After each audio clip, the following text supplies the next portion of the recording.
Assalamualaikum warahmatullahi wabarakatuh. Halo semuanya teman-teman, selamat datang kembali di channel kesayangan kita, channel Ilo Ekstrim.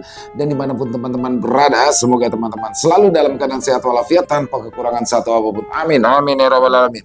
Di kesempatan yang baik ini kita akan membawakan satu kisah dari penulis favorit kita semua, yaitu Mas Untung Prasetyo. Dan kisah kali ini adalah ternyata kelanjutannya, Dipo Suro. Wow, si bocah kalung usus kayaknya bakalan jadi idola baru ya. Keren banget kisahnya teman-teman. Tapi sebelum kita masuk ke dalam kisahnya, buat teman-teman yang mungkin belum subscribe ataupun baru bergabung, silakan diklik dulu dong tombol subscribe. Jangan lupa lonceng notifikasinya dinyalakan agar teman-teman selalu mendapatkan notifikasi dari konten-konten yang akan kami upload selanjutnya. Kami juga ingin mengucapkan terima kasih ya kepada seluruh teman-teman yang sudah selalu setia mendukung channel kami, yang sudah selalu hadir di setiap harinya, karena teman-temanlah kami selalu bersemangat berkarya di setiap harinya. Dan kayaknya nggak pakai lama-lama ya, nggak pakai berbasa-basi lagi. Langsung saja kita masuk ke dalam kisahnya. Mode horor on! Derita Dipo Suro melepaskan ajian Bolo Sewu.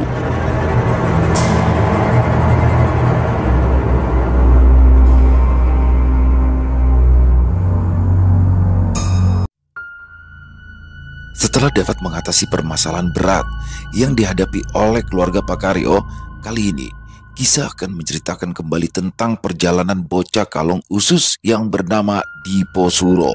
Kala itu, si bocah kalung usus yang memiliki ajian Bolo Sewu itu harus mengalami cobaan terberat dalam hidupnya. Bocah yang mulai menginjak usia remaja itu harus terasingkan dari luasnya dunia karena mengalami gangguan kejiwaan hingga membuatnya kehilangan kesadaran.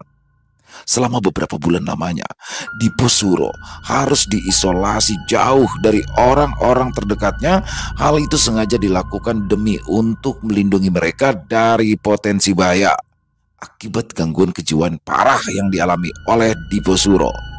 Di sebuah gubuk kayu kecil yang jauh dari keramaian, Dipo Suro harus tinggal seorang diri dengan kedua tangan dan kaki yang terikat rantai. Walaupun dia tidak sepenuhnya sadar akan lingkungannya, ada saat-saat Dipo Suro tampak seperti orang normal pada umumnya, tapi yang lebih sering bocah kalung usus yang kala itu berusia 13 tahun itu terlihat sedang berbicara seorang diri sambil berteriak lantang. Selama masa-masa sulit itu, beberapa ahli spiritual seperti dukun dan juga para pakar yang mengaku mengerti akan hal gaib datang untuk mencoba mengobati Dipo Suro. Mereka menggunakan berbagai macam metode, dari meditasi hingga ritual kuno, berharap dapat mengembalikan keseimbangan dalam jiwa Dipo Suro. Dukun-dukun itu mengandalkan ritual-ritual khusus dengan doa-doa dan pembacaan mantra, berharap dapat mengusir energi negatif yang mungkin menyelimuti jiwa Dipo Suro. Konon katanya, mereka juga memanggil arwah para leluhur yang mengganggu kejiwaan dari bocah kalung usus tersebut. Mereka juga menggunakan bahan-bahan alami seperti ramuan herbal dan bahan ritual, berharap bisa menenangkan pikiran dan memperbaiki kondisi mental Dipo Suro. Namun, kesembuhan tidak datang dengan mudah. Keadaan Dipo Suro seringkali tampak membaik hanya untuk kemudian memburuk kembali, dan perjuangan ini terus berlanjut. 3 bulan berlalu dari hilangnya akal sehat Dipo Suro. Bocah kalung usus yang digadang-gadang mampu untuk menjadi pengayom warga di desa tempat tinggalnya itu mulai berlaku semakin aneh. Suara tangisan yang terdengar pilu serta suara gelak tawa yang membuat hati siapapun merasa iba terus terdengar di setiap harinya di gubuk kecil di tempat Dipo Suro berada. Tak peduli siang atau malam, bocah yang sedang mendapatkan cobaan berat itu mulai dirasa mengganggu ketenangan para tetangga di sekitaran tempatnya berada.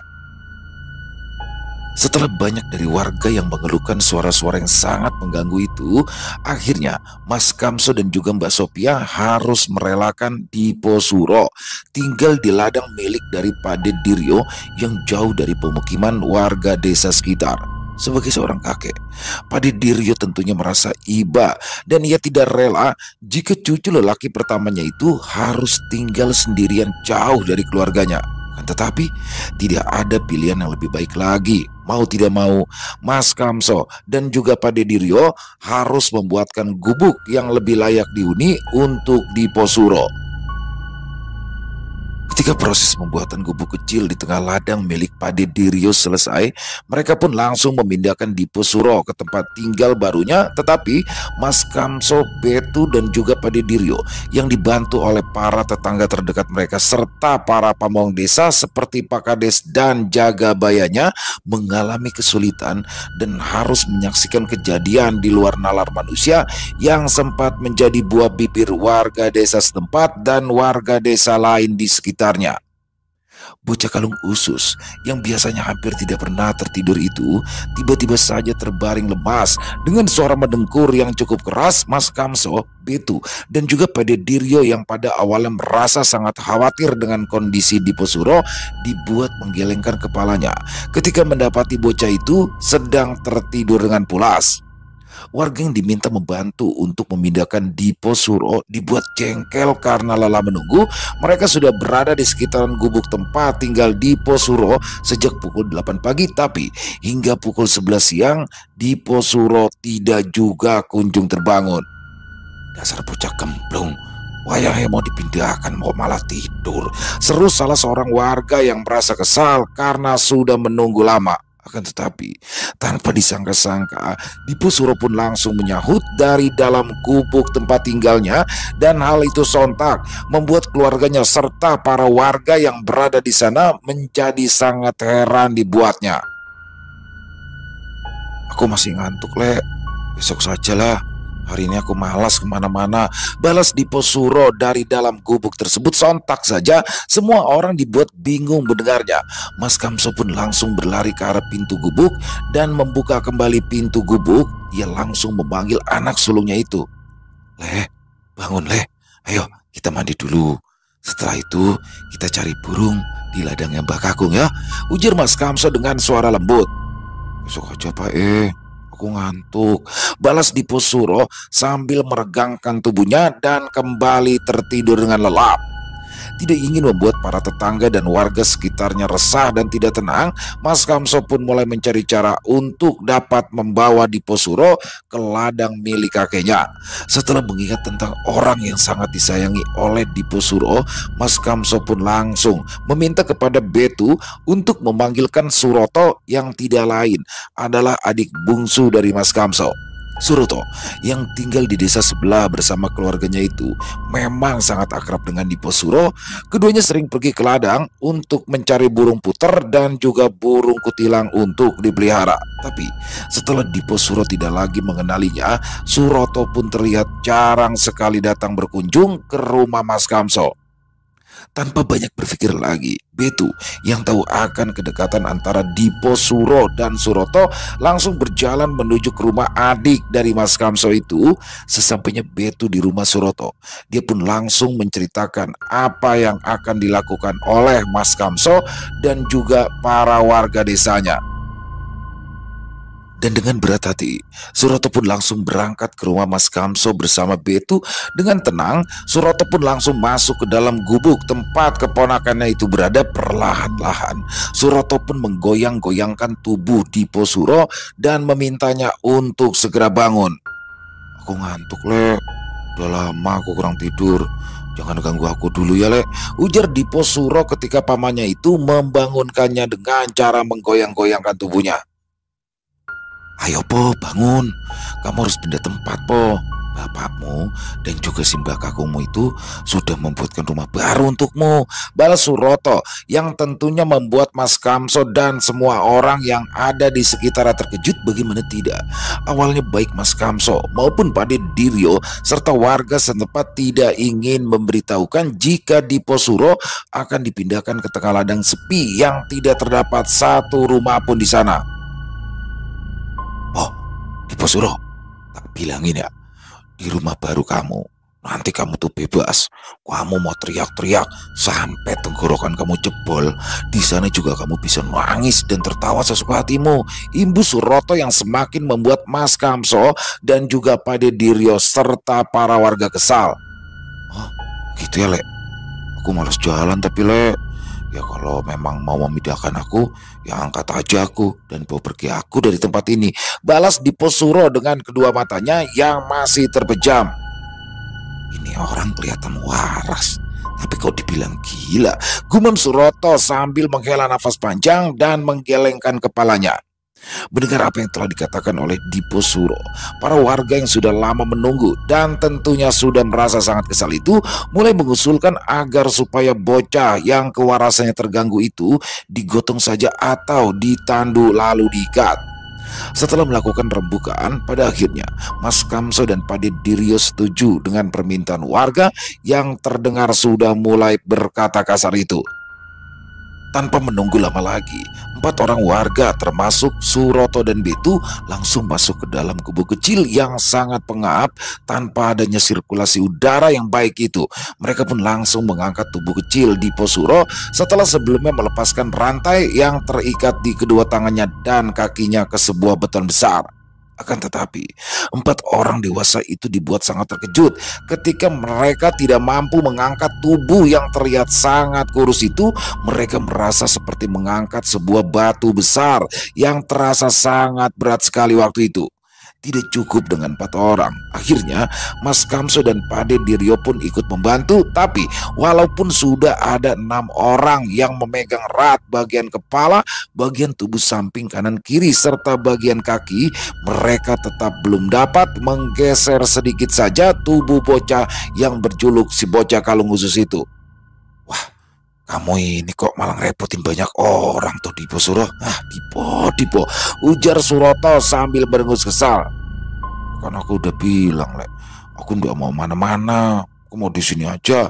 Balas Dipo Suro yang terlihat seperti orang yang tertidur lelap itu. Suara bisik-bisik yang terdengar di luar gubuk pun membuat Mas Kamso merasa sangat bersalah. Ia terlihat gelisah dan juga sangat khawatir jika ada seseorang yang tidak senang dan berusaha mencelakai Dipo Suro yang memang keberadaannya sudah sangat mengganggu para warga sekitar. Tidak mau menyerah, Mas Kamso pun kembali meminta kepada Betu untuk memanggil Batu Mijan demi untuk membujuk anaknya atau mengusahakan dengan kesaktian yang dimilikinya agar Dipo Suro mau dipindahkan. Betu yang memahami situasi sulit itu segera bergegas menuju kediaman Batu Mijan. Dalam perjalanan, Betu merenungi permintaan dari Mas Kamso. Dia merasa ada sebuah beban besar yang kini sedang dipikul oleh kakak iparnya itu. Tidak mau mengecewakan Mas Kamso dengan langkah cepat dan penuh keyakinan, Betu tiba di rumah Batu Mijan. Tanpa membuang waktu lagi, ia pun segera menyampaikan pesan dari Mas Kamso yang memintanya untuk membantu memindahkan Dipo Suro. Batu Mijan adalah seorang dukun sekaligus sesepuh desa yang terkenal dengan ilmu kesaktian yang cukup tinggi dan mumpuni. Sebelum Dipo Suro mengalami gangguan kejiwaan, Batu Mijan sempat mengajari ilmu-ilmu yang dimilikinya, tapi karena merasa tidak cocok dengan ritual-ritual yang diajarkan oleh Batu Mijan padanya, Dipo Suro pun enggan untuk memperdalam ilmu-ilmu kesaktian dan ajian-ajian kejawen lainnya dari Batu Mijan. Setelah melakukan beberapa persiapan, Batu Mijan bersama Betu pun langsung berangkat menuju tempat Dipo Suro berada. Dalam perjalanannya, Batu Mijan terus mempersiapkan diri dengan berbagai rapalan mantra untuk menghindari hal-hal yang tidak diinginkan. Sesampainya di depan gubuk kecil tempat Dipo Suro berada, Batu Mijan pun langsung memulai ritualnya. Ia mengundang energi dan kekuatan yang ia percayai mampu mempengaruhi Dipo Suro yang juga sedang berada dalam pengaruh makhluk tak kasat mata lainnya. Batu Mijan pun terlihat sedang berkomunikasi dengan sosok yang ada di dalam tubuh Dipo Suro. Dia memohon agar Dipo Suro diberikan kelapangan hati agar dapat dengan mudah dipindahkan. Namun, setiap upaya yang dilakukan oleh Batu Mijan nampak sia-sia. Kekuatan gaib yang mengikat Dipo Suro terlalu kuat untuk diatasi dengan mudah. Meskipun demikian, Batu Mijan tidak menyerah. Ia terus mencoba berbagai cara, berusaha mencari celah untuk mengatasi masalah ini. Sementara itu, Keluarga Mas Kamso dan para warga desa tetap berdoa dan berharap agar Dipo Suro bisa dipindahkan agar tidak mengganggu ketenangan desa dengan suara teriakan-teriakan dan juga suara tangisan serta suara tawanya yang tidak wajar. Dipo Suro yang pada awalnya tidak sedikit pun bergeming dengan apa yang dilakukan oleh Batu Mijan, tiba-tiba saja terbangun dan duduk dengan menundukkan wajahnya. Perlahan-lahan terdengar suaranya yang menggeram, dan ketika dia berdiri, Batu Mijan terpental dari tempatnya duduk bersila. Tidak hanya Batu Mijan saja yang terpental karena terdorong sebuah energi besar, tapi apa yang ada di hadapan Batu Mijan pun ikut berhamburan, seolah seperti terkena angin yang menerpa dengan sangat kencang. Tempat pembakaran dupa, wadah kembang yang bercampur air, serta beberapa keris pusaka milik dukun sakti itu pun berserakan dan hampir saja mengenai warga yang berada di dekatnya. Mas Kamso, Suroto, dan juga Pade Diryo serta semua orang yang berada di sana merasa sangat terkejut melihat kejadian itu.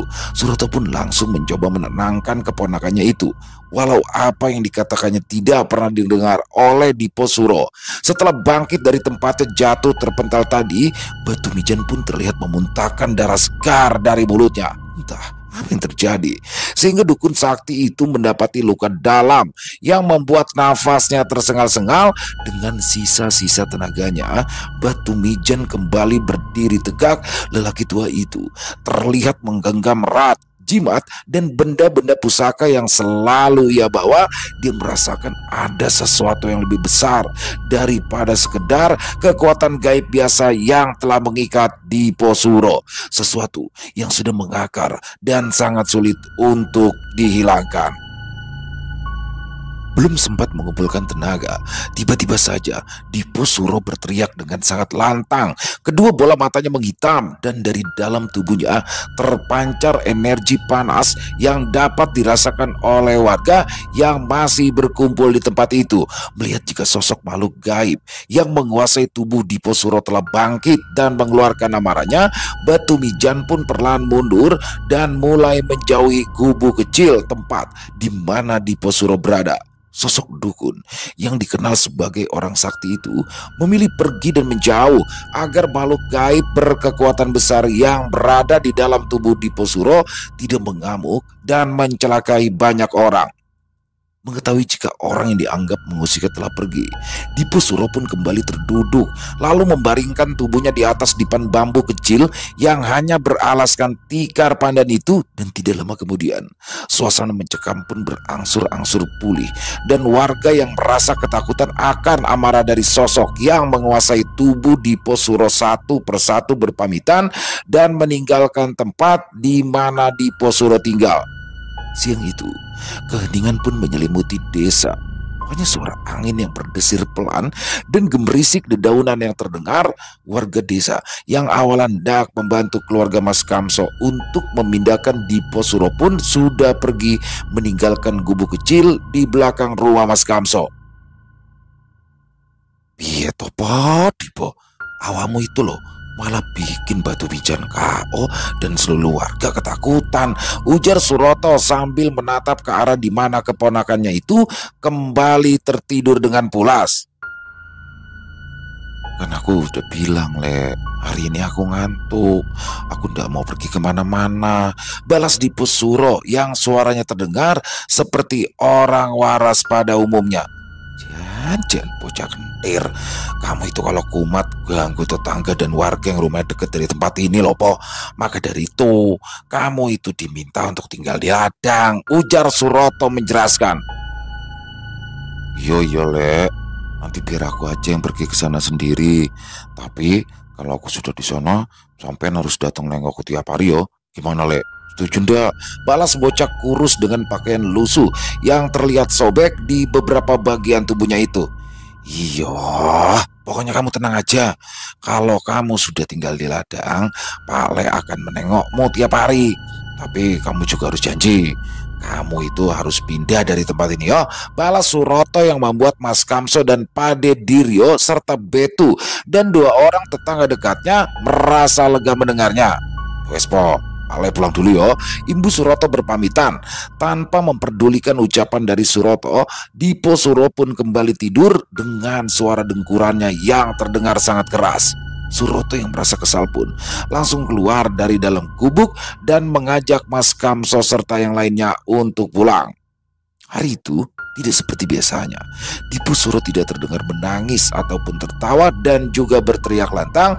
Suasana pun terasa damai dan tenang, dan hal itu pun tentu membuat Mas Kamso dan juga Mbok Sophia merasa heran dengan apa yang terjadi kepada anak sulungnya itu. Pagi itu, ketika cahaya matahari mulai menyinari desa, Mas Kamso dan Mbak Sophia pun mulai melakukan rutinitas yang sudah beberapa bulan terakhir mereka lakukan. Mbak Sophia membawa handuk dan juga sabun serta peralatan mandi lainnya. Sementara itu, Mas Kamso terlihat membawa ember yang berisikan air hangat untuk membersihkan tubuh Dipo Suro. Namun, pagi itu Mas Kamso dan Mbak Sophia terkejut ketika mereka menyadari bahwa Dipo Suro hilang. Kepanikan segera melanda hati mereka, dan tanpa membuang waktu mereka mulai mencari di sekitaran gubuk. Setiap sudut gubuk diperiksa, namun Dipo Suro tidak juga ditemukan. Rasa cemas semakin memuncak saat mereka mulai menanyakan keberadaan anaknya kepada para tetangga terdekat. Ada yang aneh dengan menghilangnya Dipo Suro pagi itu. Rantai yang terikat atau tertanam pada balok beton itu ikut menghilang bersamaan dengannya tanpa adanya sedikit pun kerusakan. Kabar menghilangnya Dipo Suro dengan cepat menyebar ke seluruh penjuru desa. Warga yang sebelumnya merasa lega kini kembali diliputi ketakutan. Ya, mereka semua khawatir bahwa bocah kalung usus itu akan mengamuk dan melukai mereka. Beberapa warga segera berkumpul di rumah Mas Kamso mencoba membantu mencari keberadaan Dipo Suro. Sementara yang lain berada di dalam rumah masing-masing dan berharap tidak terjadi sesuatu yang buruk. Mas Kamso dan Mbak Sophia tidak berhenti mencari. Meskipun rasa lelah mulai menggerogoti tubuh mereka, mereka mulai menyusuri setiap jalan setapak dan menaiki bukit-bukit kecil di sekitaran desa. Warga yang membantu mencari juga merasa khawatir, namun mereka tahu bahwa mereka harus menemukan Dipo Suro secepat mungkin. Betu yang mendengar kabar itu pun segera memberitahukan Suroto, dan tanpa menunggu lagi keduanya langsung pergi menuju rumah Mas Kamso untuk membantu mencari keponakan mereka itu. Sesampainya Betu dan Suroto di rumah Mas Kamso, Suroto merasakan ada sesuatu yang tidak biasa pada dirinya. Entah apa sebabnya, daun telinga sebelah kirinya terasa panas dan terus berdenging. Bersamaan dengan itu, Suroto juga mendengar suara bisikan yang mengatakan jika Dipo Suro berada di tempat barunya. Aku tahu di mana bocah kentir itu berada. Ayo tuh, kita pergi ke ladang.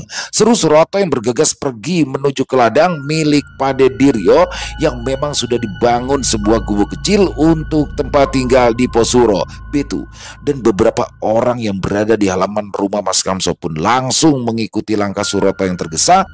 Sebenarnya mereka tidak yakin dengan apa yang dikatakan oleh Suroto, karena sudah diketahui bersama jika Dipo Suro menolak untuk dipindahkan ke tempat barunya yang memang berada jauh dari pemukiman warga desa itu.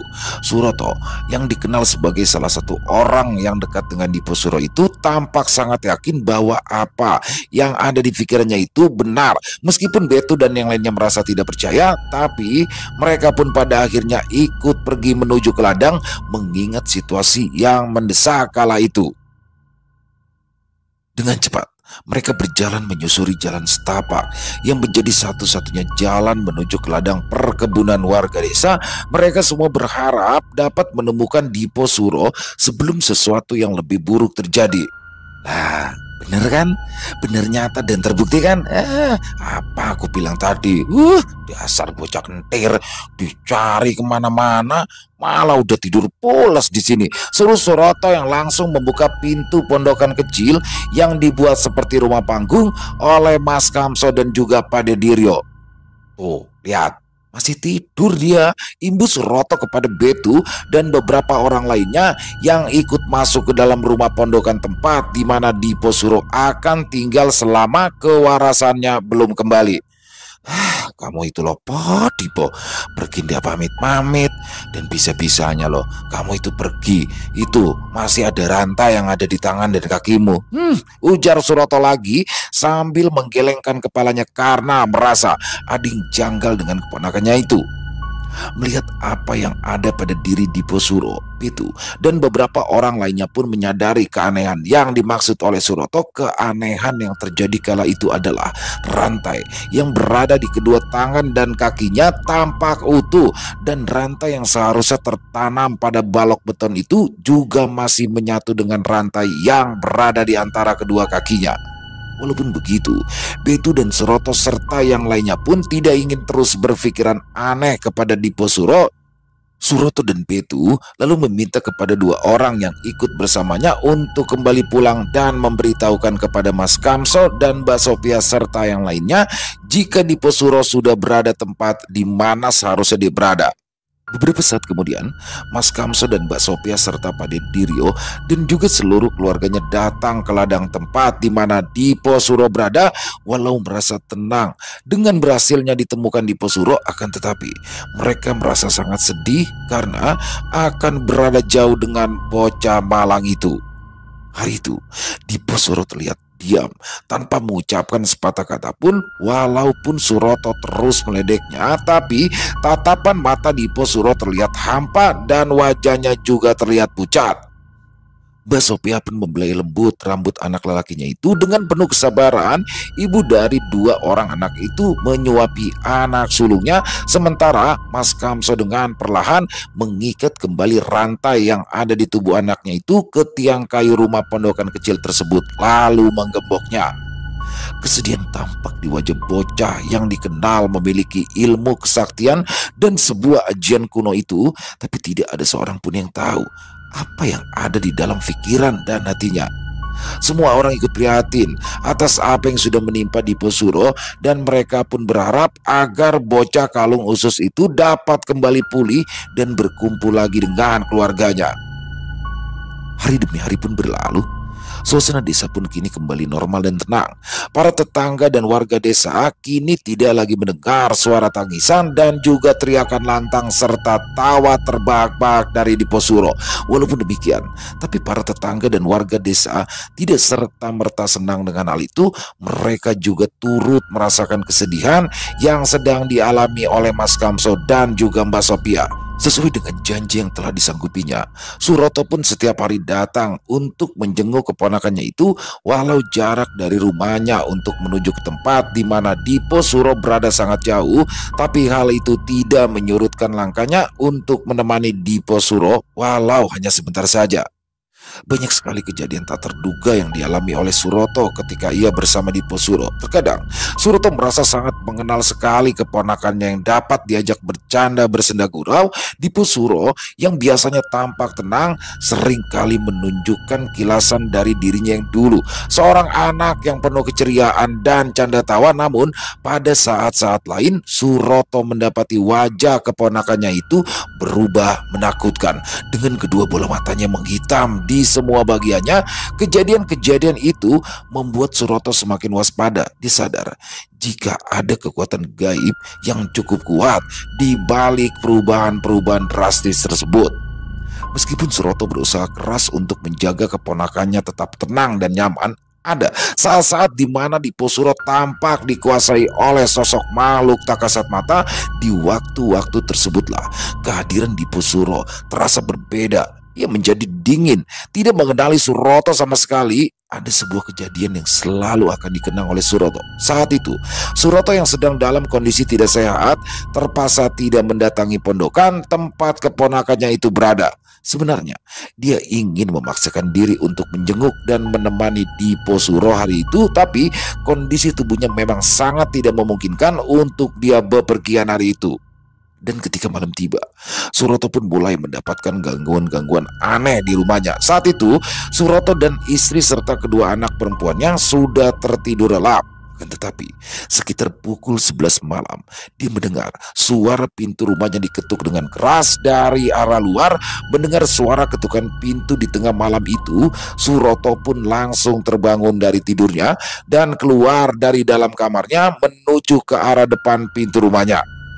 Karena ketukan pintu itu terus terdengar, tanpa rasa ragu sedikit pun, Suroto pun langsung membuka pintu rumahnya. Dan betapa terkejutnya Suroto ketika ia tidak mendapati siapapun di depan rumahnya. Seketika itu juga, bulu kuduk Suroto merebak. Hawa dingin pun terasa mulai menusuk tubuhnya. Dengan tergesa, Paman dari Diposuro itu langsung menutup pintu rumahnya dan menguncinya rapat-rapat. Setelah memastikan semua aman, Suroto pun lalu bergegas kembali ke dalam kamarnya. Akan tetapi, baru saja dia memegang gagang pintu kamar rumahnya, tiba-tiba terdengar lagi suara ketukan pintu yang disertai suara dari seseorang yang suaranya tidak asing lagi di telinganya. Tok tok tok, tok tok tok. Terdengar suara pintu diketuk dengan cepat. Buka Le, ini aku Le, ujar suara yang sangat dikenalnya itu. Rasa penasaran bercampur takut pun mulai menghinggapi Suroto malam itu. Dengan langkah perlahan, sambil terus meyakinkan dirinya, Suroto berjalan kembali ke arah pintu rumahnya. "Siapa ya?" tanya Suroto dari balik pintu sambil memasang pendengarannya. "Aku Le," baru suara yang terdengar seperti suara dari Diposuro. "Wah, mosok kamu sih Po? Kamu kan dirantai di pondok ladang Simbah Kakumo. Mana mungkin kamu bisa ke sini?" balas Suroto sambil menelan ludahnya karena rasa takutnya kini mulai datang. "Bener Le, ini aku." "Buka toh Le pintunya," pinta suara yang mengaku Diposuro itu. "Rasuti, pasti kamu itu demit kan yang nyamar jadi ponakanku toh? Dah pergi sana, aku mau tidur," balas Suroto yang dengan cepat membalikan badannya dan ingin segera pergi kembali ke dalam kamarnya. Akan tetapi, betapa terkejutnya Suroto ketika dia membalikan tubuhnya dan hendak berjalan ke arah pintu kamarnya. Tiba-tiba saja dia melihat sosok Diposuro sudah duduk di kursi kayu yang berada di ruang tamunya. Bocah berusia belasan tahun itu terlihat masih menggunakan pakaian yang sama seperti ketika terakhir Suroto bertemu dengannya. Wajah Diposuro terlihat menunduk ke bawah dan perlahan memalingkan wajahnya ke arah Suroto.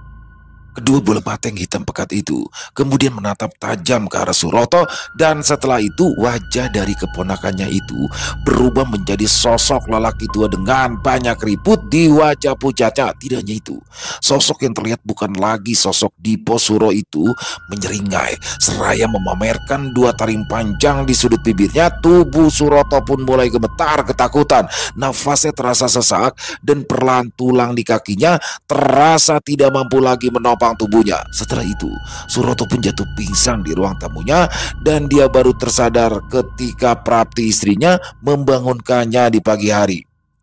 Tidak hanya didatangi oleh sosok makhluk gaib yang menyerupai Diposuro, tetapi malam itu setelah tidak sadarkan diri, Suroto mengalami mimpi aneh yang berhubungan langsung dengan keponakannya tersebut. Di dalam mimpinya, Suroto seperti berada di sebuah hutan lebat yang belum pernah ia lihat sebelumnya. Suasana hutan itu sunyi dan gelap dan hanya diterangi oleh cahaya bulan yang samar. Di tengah hutan, Suroto melihat Diposuro sedang berdiri dengan ketakutan di wajahnya. Dia tampak seperti sedang berusaha lari dari sesuatu. Suroto mencoba mendekati Diposuro, namun setiap dia melangkah untuk mendekat ke arah keponakannya, jarak antara mereka seolah tidak pernah berkurang. Semakin Suroto mencoba mendekat, dia merasa seperti semakin jauh dari Diposuro. Dan tiba-tiba saja dari balik pepohonan muncul bayangan hitam besar yang mengeluarkan suara yang sangat mengerikan. Bayangan itu tampak mengintai Diposuro dan siap untuk menangkapnya. Dalam kepanikan, Suroto terus berteriak memanggil keponakannya, namun suaranya seolah tidak terdengar oleh Diposuro. Bayangan hitam itu semakin mendekat dan Diposuro tampak semakin ketakutan. Melihat hal itu, Suroto berusaha lebih keras untuk mendekat dengan sekuat tenaga, tapi itu semua tampak sia-sia karena jarak antara mereka seolah seperti tidak berujung. Belum hilang satu bayangan hitam besar yang mencoba menangkap Dipo Suro, muncul makhluk-makhluk lain yang wujudnya tidak kalah menyeramkan. Tiga makhluk yang memiliki tanduk dan sayap serta taring panjang itu berdiri sejajar dengan sosok bayangan hitam yang perlahan wujudnya terlihat jelas oleh Suroto. Sementara itu, puluhan bahkan ratusan makhluk mulai mengelilingi tubuh Dipo Suro hingga Suroto tidak lagi melihatnya, merasa tidak punya harapan lagi. Tiba-tiba Suroto melihat dua buah cahaya terang muncul dari atasnya. Dalam cahaya terang itu muncul sosok lelaki tua yang sangat berharisma, serta juga sosok nenek tua yang terlihat menatap tajam ke arah kerumunan makhluk-makhluk gaib tersebut. Dengan suara lembut tetapi penuh kewibawaan, sosok lelaki tua itu pun mulai menyapa Suroto dan memperkenalkan dirinya serta sosok perempuan seusianya yang terlihat sangat marah dengan sosok makhluk gaib tersebut. "Perkenalkan, namaku Damar dan ini istriku yang bernama Nyai Wati. Kami adalah leluhurmu dan juga leluhur anak itu, Le," ujar sosok Ki Damar yang membuat Suroto merasa tenang. "Jibah, nama saya Suroto. Tolong tolong selamatkan ponakan saya," balas Suroto dengan gugup dan suara terbata-bata. "Kami tidak bisa membantunya saat ini, Le. Yang bisa membantu bocah itu adalah dirimu," ujar Ki Damar menjelaskan. "Wah, saya ini tidak bisa apa-apa loh, Mbak. Kalaupun saya memiliki kemampuan ya belum tentu saya itu memiliki keberanian," balas Suroto dengan wajah yang masih terlihat cemas. "Ketahuilah, Le, ada kekuatan yang mengikat Dipo Suro, dan kekuatan itu meminta apa yang sudah menjadi kewajibannya. Sebelum dia memberikan kewajiban itu, maka dia akan terus berada di sini dan tersiksa oleh ketakutannya. Dan karena itulah tubuh kosongnya sering berteriak-teriak, menangis dan juga tertawa," ujar sosok Ki Damar menjelaskan. "Benar, Le. Hanya kamulah saat ini yang dapat menolong Dipo Suro. Dan setelah kau menggugurkan kewajiban anak itu, maka dia akan terbebas dari cengkraman makhluk penguasa Bolo Sewu," sahut sosok Nyai Wati menjelaskan. "Ketika kesadarannya telah kembali nanti, kami berdua akan menjaganya agar Dipo Suro tidak masuk dalam perangkap makhluk-makhluk itu, Le," imbus sosok Nyai Wati. "Baik, Mbak. Saya akan melakukan apapun supaya Dipo Suro dapat kembali waras. Saya akan usahakan ya, Mbak," balas Suroto dengan tegas. "Tolong carikan ayam cemani asli yang semua bagian tubuhnya hitam. Lalu sembelihlah ayam itu dan tempatkan darah dari ayam itu di sebuah wadah yang terbuat dari tembikar. Setelah itu siramkan darah ayam cemani itu dari atas kepala bocah itu. Dan setelah kesadarannya kembali, mandikanlah Dipo Suro dengan menggunakan air dari sumber Pitu yang dicampur dengan kembang 7 rupa," ujar sosok Ki Damar menjelaskan kepada Suroto. "Baik, Mbak. Kalau hanya itu syaratnya, saya akan lakukan secepatnya," balas Suroto yang merasa lega ketika mendengar syarat yang harus dilakukannya tidaklah terlalu berat. "Baik, Le. Kami percayakan itu padamu dan secepatnya harus kau laksanakan syarat itu," ujar Ki Damar sambil tersenyum setelah memberikan rapalan doa yang harus dibacanya ketika Suroto menyembelih ayam cemani tersebut. Sosok Ki Damar dan juga Nyai Wanti pun perlahan berubah menjadi cahaya yang menyilaukan mata. Tidak lama kemudian cahaya itu pun memudar dan kedua leluhur dari Suroto dan juga Dipo Suro itu pun menghilang. Suroto terbangun dengan keringat dingin mengalir di wajahnya serta dengan jantung yang berdebar keras. Tapi di balik itu semua, Suroto merasa sangat senang karena mendapat mimpi yang memberikannya petunjuk penting untuk bisa menyelamatkan keponakannya. Ketika matahari mulai terbit, Suroto pun langsung berpamitan kepada istrinya untuk pergi ke rumah Mas Kamso. Setelah sebelumnya dia menceritakan tentang apa yang dialaminya semalam, sesampainya dia di rumah kakak tertuanya itu, Suroto pun langsung menceritakan apa yang telah terjadi kepada Dipo Suro dan lelaku apa yang harus segera mereka laksanakan. Mas Kamso, Mbak Sophia, dan juga Pade Diryo serta Betu dan keluarga lainnya pun berkumpul untuk membahas permasalahan yang ada, dan mereka pun langsung segera mencari ayam cemani asli untuk sebuah ritual yang akan dijalankan oleh Suroto. Karena tidak mudah untuk mencari ayam cemani asli. 3 hari kemudian, barulah Pade Diryo mendapatkan ayam jantan cemani yang seluruh bagian tubuhnya berwarna hitam pekat. Dan setelah mendapatkan semua yang dibutuhkan, Suroto pun mulai melakukan ritual yang diminta oleh Ki Damar dan juga Nyai Wanti. Begitu, Mas Kamso, Suroto, Mbak Sophia, Betu, dan Pade Diryo serta beberapa keluarga lainnya datang ke pondok kecil di ladang yang menjadi tempat tinggal Dipo Suro. Sesampainya di sana, Suroto dan Mas Kamso serta Betu langsung mempersiapkan wadah tembikar yang akan digunakan untuk menampung darah ayam cemani tersebut. Sementara itu, Mbak Sophia dan ibunya yang dibantu oleh Pade Diryo mulai mempersiapkan tempat pemandian untuk Dipo Suro dengan air dari sumber pitu yang telah didapatkan sebelumnya. Dengan tangan yang sedikit gemetar namun penuh keyakinan, Suroto yang dibantu oleh Mas Kamso mengambil ayam cemani yang sudah disiapkan. Dia mengucapkan doa yang diajarkan oleh Ki Damar dan Nyai Wanti, memohon agar darah ayam ini bisa membawa kesembuhan bagi Dipo Suro. Dengan cepat dan tepat, Suroto menggorok leher ayam cemani dan menampung darahnya di dalam wadah tembikar. Setelah darah ayam itu terkumpul dalam tembikar tanah, Suroto dan Mas Kamso pun langsung membawa wadah tersebut masuk ke dalam rumah pondokan. Ketika keduanya merasa sudah siap, Suroto dan Mas Kamso langsung memulai ritual dengan menyiramkan tubuh Dipo Suro dengan darah ayam cemani yang hitam pekat itu.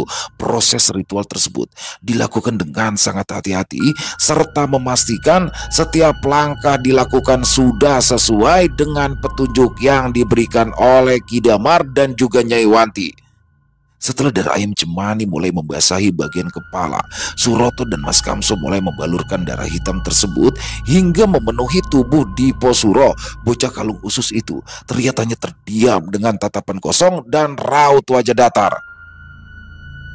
Perlahan tapi pasti, Mas Kamso dan juga Suroto pun mulai merasakan adanya energi hangat yang keluar dari dalam tubuh Dipo Suro. Keduanya juga merasakan getaran aneh ketika mulai membalurkan darah ayam tersebut. "Sampean sedang apa, Pak?" tanya Dipo Suro yang membuat Mas Kamso terkejut. "Pale, ini apa? Baunya ndak enak begini," tanya Dipo Suro kepada Suroto. Akhirnya mari tenan mas, anakmu sembuh mas, anakmu waras lagi," seru Suroto yang terdengar bahagia itu. "Memangnya aku gila ya Lek? Kok sampean bilang aku waras lagi?" tanya Dipo Suro sambil mengusap wajahnya. Ndak, kamu itu ndak gila, cuma kemarin itu ya kamu itu agak kentir," balas Suroto sambil tertawa hingga membuat Mas Kamso tersenyum sambil menitikan air matanya.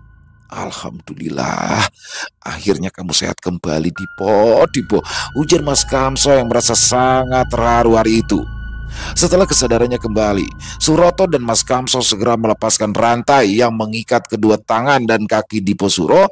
Mata Dipo Suro perlahan terbuka, menyesuaikan dengan cahaya pagi yang masuk melalui celah jendela pondok. Wajahnya tampak bingung namun tenang, seolah-olah beban yang selama ini menghantuinya mulai menghilang. Mas Kamso dan Suroto dengan hati-hati mengangkat Dipo Suro dari tempat tidurnya. Mereka bisa merasakan betapa ringan tubuh anak itu setelah melakukan ritual tersebut. Tanpa berlama-lama lagi, keduanya pun langsung membawa si bocah kalung usus itu keluar dari dalam rumah pondokan yang telah mengurungnya selama beberapa bulan ini. Di luar pondok, Mbak Sophia dan keluarga serta beberapa warga desa yang ikut datang ke ladang milik Pade Diryo itu menunggu dengan cemas. Namun ketika mereka melihat Dipo Suro keluar dari dalam pondok, mereka merasakan kelegaan yang mendalam. Wajah-wajah mereka tampak cerah, penuh harapan dan juga rasa syukur bahwasanya cobaan ini akhirnya bisa mereka lewati. Mbak Sophia berlari mendekat. Ia memeluk anaknya dengan air mata haru. Dipo Suro yang masih lemah dan juga kebingungan membalas pelukan ibunya dengan senyuman penuh arti. Pada Dirio, Betu, dan yang lainnya pun juga mendekat, memberikan dukungan dan juga semangat kepada Dipo Suro. Ritual selanjutnya adalah ritual mandi kembang yang bertujuan untuk membersihkan tubuh dan juga batinnya. Suroto pun kembali memimpin ritual dengan rapalan doa yang telah diajarkan oleh Ki Damar dan juga Nyai Wanti. Dingin ya, Pak? Tanya Suroto yang telah selesai membaca rapalan doa dan menyiram tubuh Dipo Suro dari ujung kepala hingga ke ujung kaki. Iya, Lek, balas Dipo Suro sambil membersihkan darah yang ada dalam tubuhnya. Kamu bersihkan dulu badanmu biar ndak bau amis. Sekarang kamu diem yo. Pale mau baca mantra Haji yang akan membuatmu pulih kembali. Balas Suroto yang terlihat serius. Lalu ia memejamkan kedua matanya. Selesai dengan ritual mandi kembang, Dipo Suro mulai mengeringkan tubuh kurusnya dan mengganti pakaiannya. Setelah itu, Mas Kamso dan Pade Dirio memutuskan untuk membawa Dipo Suro pulang ke rumah mereka. Sepanjang perjalanan, Dipo Suro digendong oleh Betu dengan hati-hati, dan beberapa hari setelah berada di rumahnya, Dipo Suro pun mulai menceritakan hal yang terakhir diingatnya. Kala itu, Dipo Suro mengaku merasa tidak nyaman dengan kewajibannya yang harus memberikan makan para makhluk gaib yang telah mengikat perjanjiannya dengan Dipo Suro. Dipo Suro pun pada akhirnya memilih untuk mencari cara agar dia tidak terus dibayangi oleh ritual yang telah menjadi kewajibannya itu.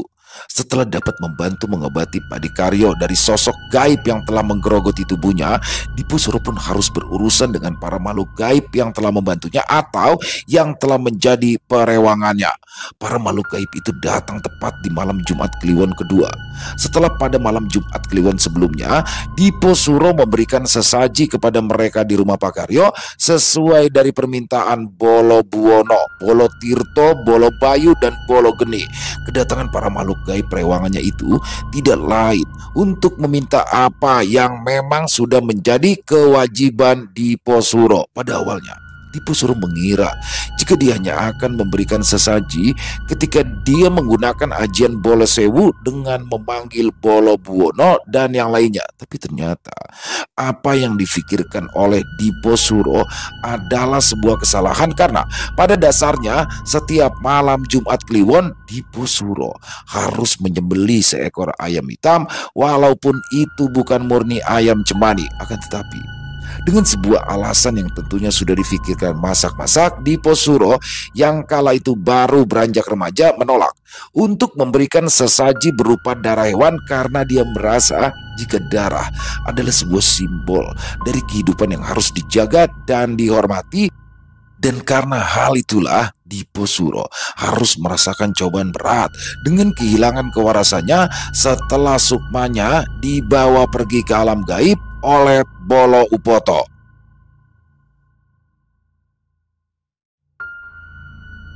Selesai. Wow, luar biasa kisah dari Mas Untung Prasetyo. Dan ini keren banget kisahnya nih. Bagaimana Dipo Suro mencoba melepaskan ya ajian pertama yang telah ia dapatkan, yang mana ajian Bolo Sewu ini pernah dia gunakan untuk menolong Pade Karyo ya, Pak Karyo saat itu, yang mana dia berhasil karena Bolo Sewu. Jadi pada awalnya Dipo Suro ini mengira jika dia harus menyediakan darah ayam cemani apabila sehabis dia menggunakan ajian tersebut. Ternyata tidak.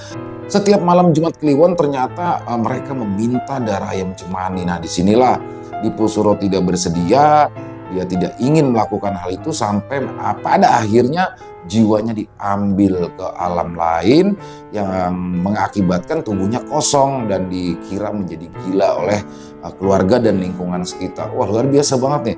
Tapi pada akhirnya selamat, dan di sini saya apresiasi banget. Saya tapi di sini menyoroti Mas Suroto ya selaku Pak Le daripada Dipo Suro sendiri, bagaimana di situ Mas Suroto benar-benar setia ya Bahkan orang tuanya aja nggak tiap hari loh, dia tiap hari nengokin Dipo Suro.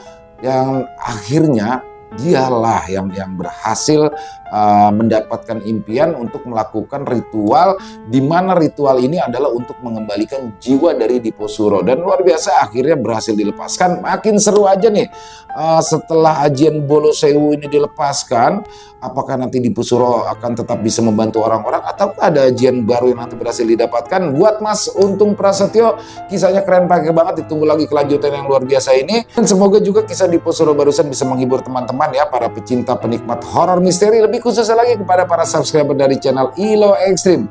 Dan buat teman-teman, silakan buat yang punya komentar lain, punya pendapat lain, bisa menuliskannya di dalam kolom komentar, ataupun yang sekedar saling menyapa. Insya Allah kami akan membalasnya satu persatu.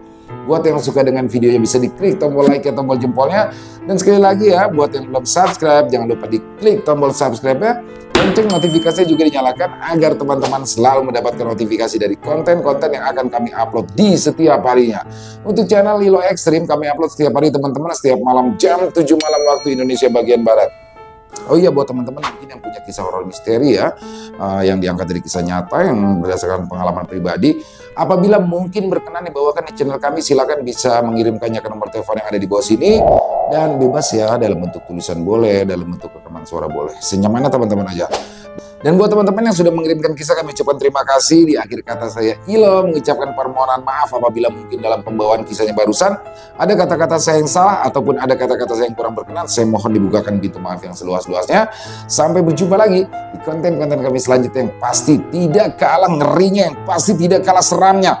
Masih bersama saya ILO di channel ILO Extreme. Salam sehat, sukses selalu untuk kita semua. Wassalamualaikum warahmatullahi wabarakatuh.